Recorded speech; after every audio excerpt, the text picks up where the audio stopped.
ሰላም ቤተሰቦች እንዴት ናችሁ? ሰላማችሁ በያላችሁበት ይብዛልኝ። ዛሬ ደግሞ ይዤላችሁ የመጣሁት አቦጊዳ የፊደል ጥናት ነው የሚሆነው።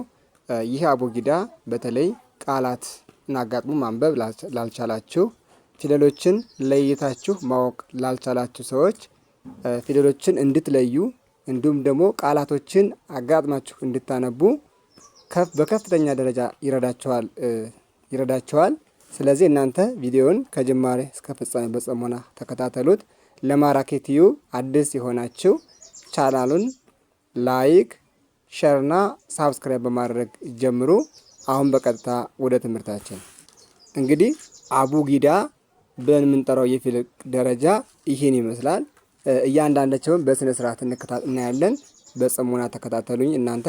ስለዚህ እያንዳንዶቹን ፊደሎችን በትክክል ማወቃቸውና በስማቸውና ቅርጻቸውን በትክክል ማየታችሁን እንዳትዘነጉ። እስኪ እንቁጠራቸው። አ ቡ ጊ ዳ። እነዚህ አራቱን አጋጥሟቸው። አቡ ጊዳ። እናንተ ይህን አራቱን ማንበብ ካቃታችሁ አቡ ሁለቶችን ማለት ነው።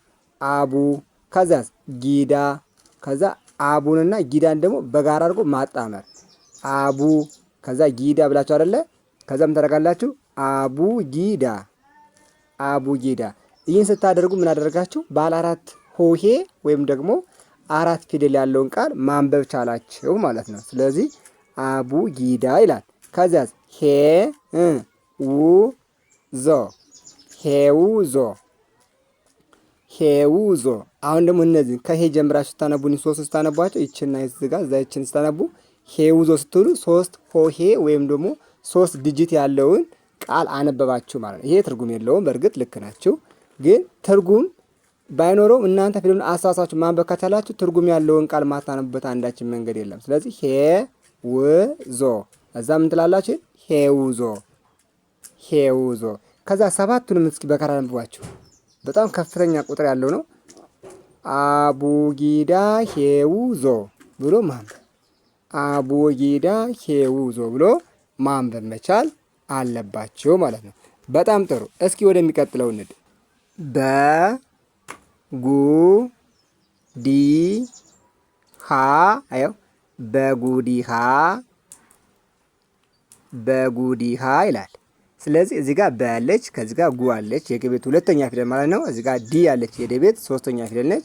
እዚህ ጋር ሀ የሀሌቷ አራተኛ ፊደል። ስለዚህ በጉዲሃ ብላችሁ ማንበብ። እነዚህ አሁንም እንደተከታታይ ነባላችሁ። በጉ ሁለቶችን በጉ፣ ከዛ እቺ በጉ ብላችሁ ደጋግማችሁ ከያዛችሁ በኋላ ከዚህ ጋር ትሄዳላችሁ። እነዚህ ዲሃ ዲሃ ዲሃ። ከዛ መጀመሪያ እዚህ ጋር በጉ ብላችኋል፣ ከዚህ ጋር ዲሃ አላችሁ። ሁለቱን ስትደምሯቸው ወይም ደግሞ አንድ አጋር ስታነቧቸው ደግሞ በጉዲሃ ይላቸዋል ማለት ነው። በጉዲሃ ብላችሁ ስታነቡ ደግሞ ምን አነበባችሁ ማለት? አራት ፊደል ያለውን ቃል ማንበብ ቻላችሁ ማለት። እንዳትሸወዱ። ይሄ ነው ዋናው መሰረቱ። ፊደል አጥንታችሁ ፊደል ተምራችሁ ቃል ሀሁ ፊደል ቆጥራችሁ ይሄንን ሳታነቡ ወደ ቃላት ምስረታ ብትሄዱ አነባላችሁ ብለ ብትሞክሩ አይሳካም። ምክንያቱም ፊደሎችን ተቀላቅለው ሲቀርቡላችሁ ለይታችሁ ማወቅ ስላለባችሁ። ስለዚህ እዚህ ጋር ለይታችሁ ማወቅ አለባችሁ። በጉዲሃ ከዚያ ወ ዝ ዦ፣ ወ ዝ ዦ። እስኪ አገናኟቸው እነዚህ ወዝ ዦ፣ ወዝ ዦ ብሎ ማገናኘት። አሁን እነዚህ ሰባቱን እስኪ ደምሯቸው አንድ አድርጉና አጣምሩና አንብቧቸው እስኪ። በጉዲሃ ወዝ ዦ፣ በጉዲሃ ወዝ ዦ ብሎ ማንበብ። ልክ እንዳደርጋችሁ ስታነቧቸው ነው ቃላቶቹ ትርጉም ያለው ቃል ያላቸውን ቃሎችን ማንበብ የምትችሉት። እንዲስታርጋችሁ ስታነቡ ነው። እናንተ ላይ ትኩረት ማድረግ ያለባችሁ እያንዳንዱ ፊደል ከዚህ ጋር ያሉት ፊደሎች የተቀመጡት ማናት፣ ይቺ ማነች፣ ይቺስ ማነች፣ ይቺስ ማነች፣ ይቺስ ማነች ብላችሁ ስንተኛ ፊደሎች ናቸው የሚለው በትክክል መመልከት አለባችሁ። መልካም። እስኪ ወደሚቀጥለው ደግሞ ገ ዱ ሂ ዋ። በጋራ ግና አንብቧቸው እንደዚህ ገ ዱ ሂ ዋ፣ ገዱ ሂዋ፣ ገዱ ሂዋ። እስኪ እነዚህ ቁረጧቸው። ሁለቶችን አንብቡ እስኪ። ገዱ ገዱ ብሎ ማንበብ። ይሄ ገዱ ስትሉ ሁለት ፊደል ያለውን ቃል አነበባችሁ ማለት ነው። ገዱ። እቺ ገነች አንደኛ ፊደል ናት። እቺ ደግሞ ዱ ናት። ስለዚህ ገዱ። ከዚያ ሂ ዋ ሂዋ ሂዋ ያላችሁ መለማመድ። ከዛ እነዚህ በጋራ አድርጋችሁ ማየት። ገዱ ሂዋ ገዱ ሂዋ ብሎ ማንበብ ማለት ነው። ገዱ ሂዋ ብለን ስናነበው ስንት ሆነ? አራት ፊደል ያለውን ቃል አነበብን ማለት። አሁን ትርጉም ቢኖረው ገዱ ሂዋ የሚል ቃል መስርቻለሁ ማለት። ገዱ ሂዋን ትርጉም ቢኖረው ገዱ ሂዋ የሚለውን አነበብኩ ማለት ነው። ስለዚህ እናንተ እንዲህ ያደረጋችሁ መለማመድ መቻል አለባችሁ። እርግጠኛ ሆኜ የምነግራችሁ ፊደል ላይ ከምታተኩሩ እዚህ አቡጊዳ ላይ ብታተኩሩ ይልቅ በአጭር ጊዜ ውስጥ ለውጥ ታመጣላችሁ። እሺ ከዛስ ዜ ዥ ሆ ዜ ዥ ሆ። ይሄ የዘ ቤት አምስተኛ ነው። ይሄ የዠ ቤት ስድስተኛ ፊደል ነው። ይሄ ደግሞ የሐመር ውሃ ቤት ሰባተኛ ፊደል ነው። ከዛ እነዚህ በሶስት በጋ ስናገናኛቸው ምን ይላሉ? ዜዥ ሆ ዜዥ ሆ ይላሉ ማለት ነው። በጣም ጥሩ። ልክ እንደዛጋችሁ ማንበብ። አሁን እስኪ ሙሉን ይሄን ከዚህ ጀምረ እስከዚህ ያለውን እናንበው። ገዱ ሂዋ ዜዥ ሆ ገዱ ሂዋ ዜዥ ሆ ብለን ማንበብ መቻል አለብን ማለት ነው። በደንብ አድርጋችሁ አደራ። እውነት የምነግራችሁ ከዚህ ጋር ነው። ትልቁ ትኩረት ያለው እዚህ ጋር ስለሆነ ይሄንን በደንብ አድርጋችሁ እንድታነቡልኝ እፈልጋለሁ። እስኪ ወደሚቀጥለው እንዳግሞ። አሁን ደግሞ እዚህ ጋር ደ ደርሰናል። ደ ያት ደማት ይችላል። አንደኛ ፊደል የደ ቤት ደ ራሷ ቤቷችን ነች፣ አንደኛ ናት። እዛ ሁ የሀሌቷ ቤት ሁለተኛ ፊደል። ከዚያስ ዊ እቺ ደግሞ ዊ ሶስተኛ ፊደል ናት። እዛ ዛ የዘ ቤት አራተኛ ፊደል ማለት ነው። እስኪ በጋራ አንብባቸው። ደሁ ደሁ ዊ ዛ እንዳለ በጋራ እኔ ስናጣምር ደሁ ዊዛ ይላሉ። ደሁ ዊዛ ይላሉ። ስለዚህ እነዚህ ደሁ ዊዛ ብላችሁ ማንበብ። እምቢ ካላችሁ ደሁ ዊዛ ብሎ ማንበቡ እምቢ ካላችሁ ምን ትላጋችሁ? ደሁ ሁለቶች መጀመሪያ እነዚህ መሸምደድ።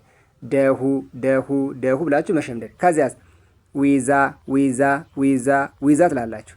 ከዛ ከሸመዳችሁ በኋላ እነዚህ ምን ታደርጋላችሁ? ደሁ ዊዛ በጋራ በጋራ ደሁና ዊዛ የሚል ቃልን በጋራ አገናኙን ብትባሉ ደሁ ዊዛ ትላላችሁ። ወይም አበበና ከበደ ብላችሁ እንደምትናገሩት ማለት ነው። አበበ መጀመሪያ የማታውቁት ሰው ሲሆን አበበና ከበደ የምነግራችሁ አበበ ይሄ ነው። ከዛ አበበን ካለማመድኳችሁ በኋላ ከበደን ባለማመዳችሁ ከዛ በኋላ አበበና ከበዳችሁ ትናገራላችሁ። ስለዚህ እናንተም ይሄን ደሁ ብላችሁ ትለማመዳላችሁ። መጀመሪያ ደሁን ትለማመዳ፣ ከዛ ዊዛን ትለማመዳላችሁ። ከዛ ደሁ ዊዛ ብላችሁ ማንበብ። ይህን ስታደርጉ ባለ አራት ሆሄ ወይም ደግሞ አራት ዲጂት ያለውን ቃል አነበባችሁ ማለት ነው። ከዚያስ ዠ ይህን ነቡና ነበር ሶስቱን ዠ የዠ ቤት አምስተኛ ፊደል ነች። ህ የሐመር ውሃ ቤት ስድስተኛ ፊደል።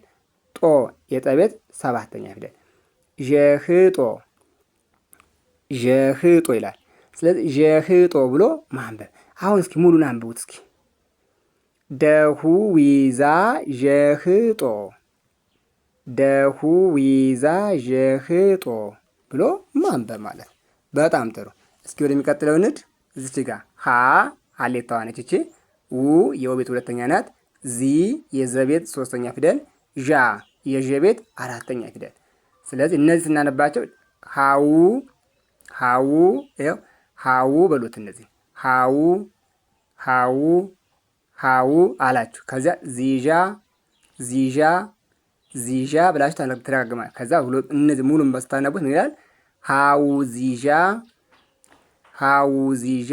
እሺ ከዚያ ሄ ሄ ጥ ጥ ጮ ጮ ሄጥ ጮ ሄጥ ጮ ሄጥ ጮ ብላችሁ ማንበብ።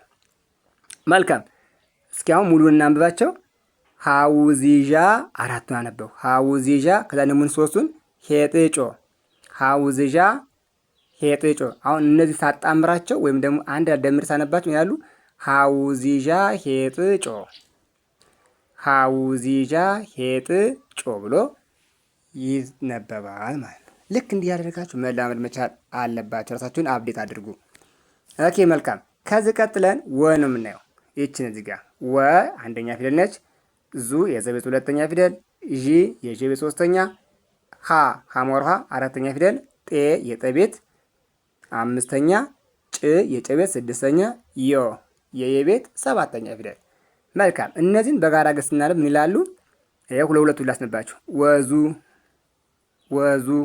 አሁን ይሄ ወዙ የሚለው ይኸው ትርጉም አለው።